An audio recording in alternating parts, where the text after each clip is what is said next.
Malik is out here. We got all kind of special guests. We got the chef in the kitchen. So again, get ready for the hottest episode to great come up of Cigars and Conversation.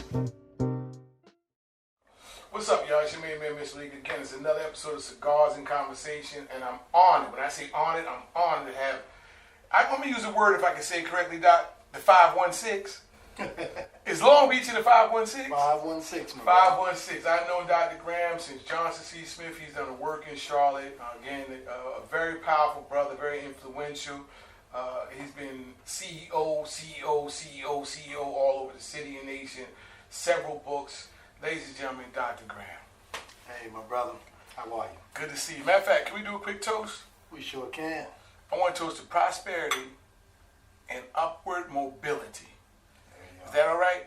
So I want to start this off by asking you a simple question. I've looked at some of your books. I've been in your seminars. I watch when you teach. What does the word human capital mean? Well, human capital is really an acknowledgement that people have value, no matter what their circumstance, no matter where they come from. And in this country, I believe that we started to fall behind in education and actually our workforce because we started to devalue even more communities that were traditionally disenfranchised. And so when you look at that, and you think about census data, that by 2044, that the majority of this country will be brown and black people, it tells you that we have to nurture that talent if we're going to continue to be competitive. And so when you think about human capital, or now what I call human assets, we have to look at them as assets. One of the terms that I coined back in the early 2000s. Say it, I know what you're about to say. Was at opportunity, not at risk. That's right, at opportunity. I remember that. And that value is about looking at people as opportunities rather than people who are at risk. Because we don't invest in risk. We invest in opportunities. And that's what we have to do with people. Gotcha. So, looking at Charlotte, I've watched Charlotte from like 1990 till now. Charlotte has grown. What do you think COVID did to us as a people? Because again, this show is about inclusive to all people, but I want to make sure that we encourage and use the word you use, empower all people. So what do you think with the COVID going on and the way Charlotte has changed, the rents, all that, people are like homeless and they making $2,000-$3,000 a week and still can't afford a house. So one thing that COVID did, it sort of really highlighted the disparities that were already there. And so when we talk about human assets, it exposed those people in communities who we devalued already. And it actually highlighted that. You saw the disparities, and they were very telling when you think about black communities, for example, and you talk about housing. A market study reveals that African Americans are 80% more likely to be denied a home loan when credit and income is equal. And so what that says is that we still redline systemically. We still have a long way to go when it comes to equity, but more important, we have not really reached a sense of justice that actually allows us as a nation to progress further. Gotcha. When you said that red line, I thought about Levittown, New York. When Levittown was made for a certain individual and other individuals are not allowed to go, their house was 20 and 30,000. Now they're 1.5 million. So we didn't get our hands on any property back then. It's like when you say unfair, we got the same credit. I want you to expound it. We got the same credit score. We did the same thing, but we can't get a loan. I don't understand. So let me tell you what's odd about what you just said. All right. What you're talking about is that during the 20th century, the government actually supported structurally and legally redlining. So by 1968, 98% of all federally backed loans for housing went to white households. And so you've got to think about what that does during that critical time when you're developing wealth, particularly after World War II. Well, interestingly enough, in the market study, right, that showed that African Americans were 80% more likely to be denied a loan, one of the things that they found is that in the algorithms, somehow they were accounting for passed down wealth.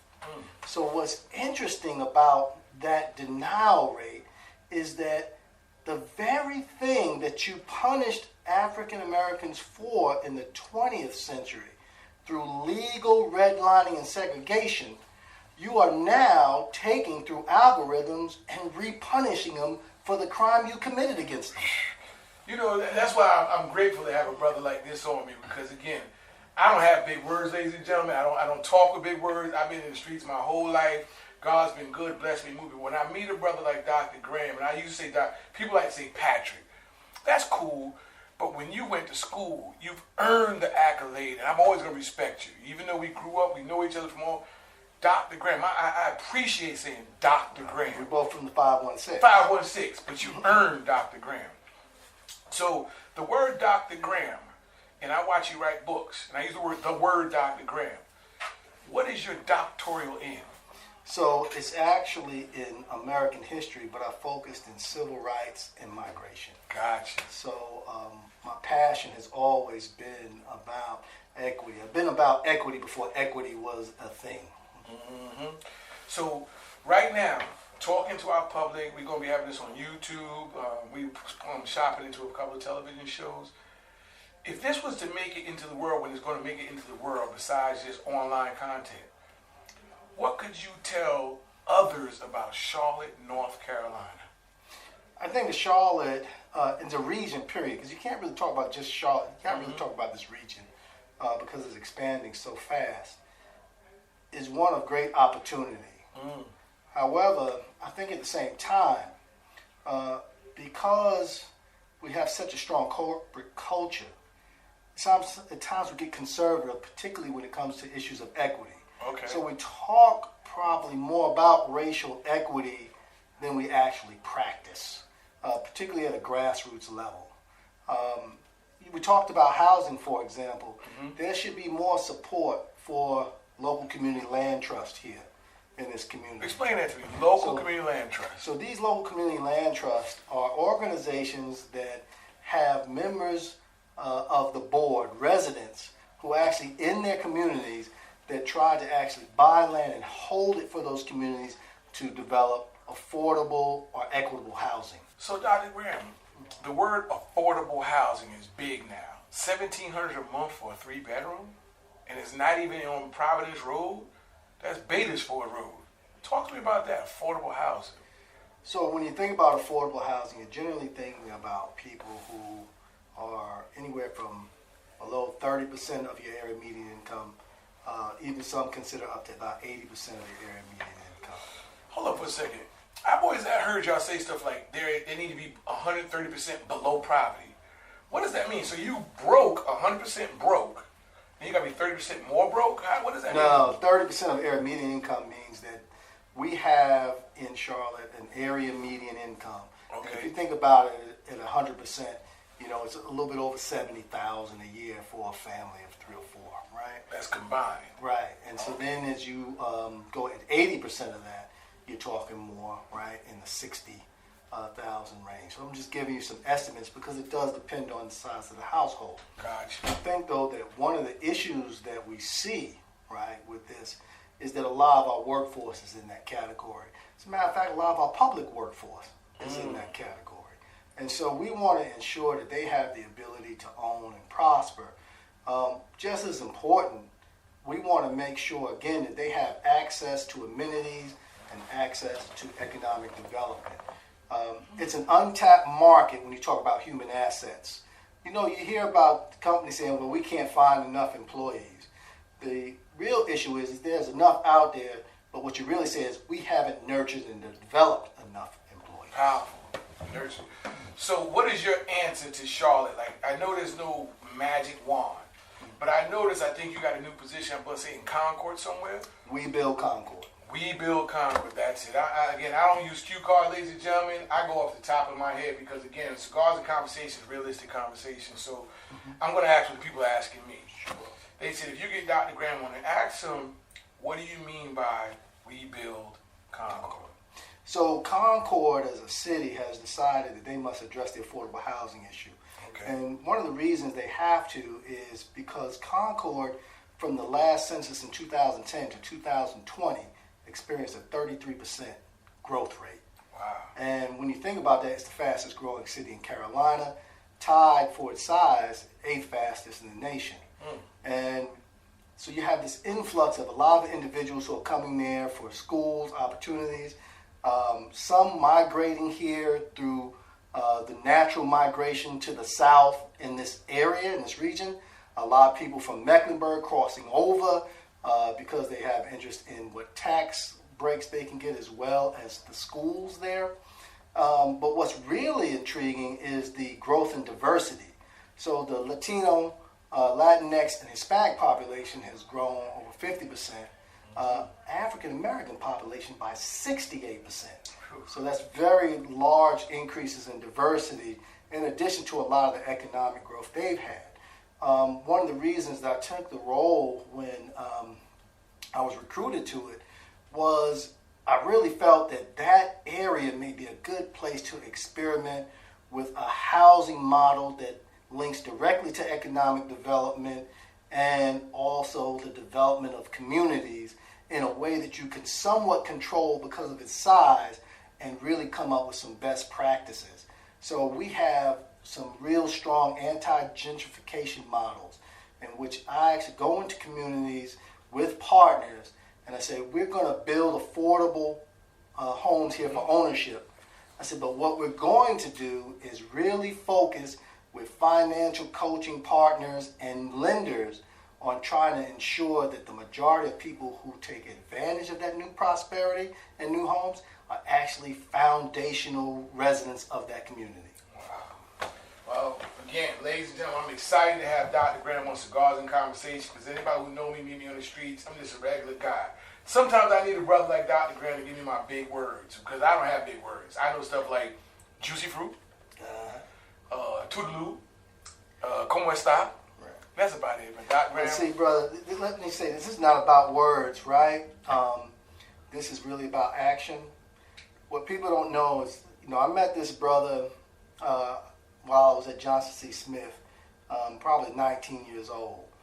We both found out we were from a part of Long Island that shared the same area code, 516. That's right. Do you know that some 20 years later, in 2010, we were doing some advocacy in Washington. That's right. And at the time, I was president of the local affiliate Urban League here. And this brother wanted to start an HVAC program. I think I know what he's talking that could about. Be really grassroots. And so him and I talked about that. And I remember him saying, well, how are we going to make it happen? I said, don't worry, we're going to make it happen. I had this brother come in. He started classes, took young people, both men and women, through a process. They got nationally certified through the EPA. And more important, we kept our promises to each other. He promised quality, and I promised him resource. That's right. And we didn't know how we would do it.